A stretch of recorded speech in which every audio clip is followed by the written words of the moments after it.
باشید که خودشون رو اون بالا میبینن و به شما عزیزان داخل کشور میگوین که چه بکنید چه نکنید. خبری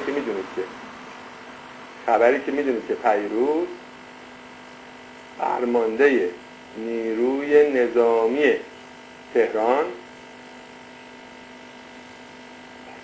سردار، لقب و اسامی رو، سردار، سرتیپ، پاسدار، زارعی، فرمانده نیروی انتظامی استان تهران و مسئول مستقیم اجرای طرح به اصطلاح مقابله با اوباش در یک خانه فساد و در حالی که با شش زن، نه یکی نه دوتا نه سه تا نه چهارتاش که اسلام میگه تا اونجا خوبه، 6 تا صیغه نیم ساعته با 6 زن لخت سرگرم عیش و نوش بود. ایشونو بازداشت کردن.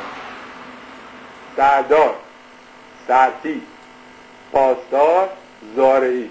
خود ملاها ایشونو با 6 تا زن گرفتن. بعد از اون خانم‌ها گفتن چرا اینجوری لخت؟ گفتن سردار، سرتیپ، پاسدار گفته که لخشین همین می‌خوایم با هم نماز بخونیم.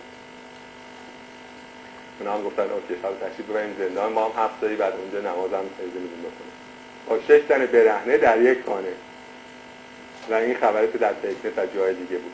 این نشونه کوچکی هست. حالا مثلا هفته دیگه ما این برنامه داشتیم، اون فیلم‌های حسن عباسی رو براتون نشون می‌دادم که برای اولین بار هسته‌های مقاومت ما از داخل کشور به نشون فردا رسوندن چند سال پیش. ببینید چه کثافت‌هایی دارن می‌کنن و الان چقدر خوشحالم که میلیون‌ها نفر بیشتر دارن این برنامه رو می‌بینن، با وجودی که دیر وقت هست که دارن ضبط می‌کنن و دیگه به دوستا و آشناهاشون فردا میدن، حتی صداش هم ضبط کنن کافیه.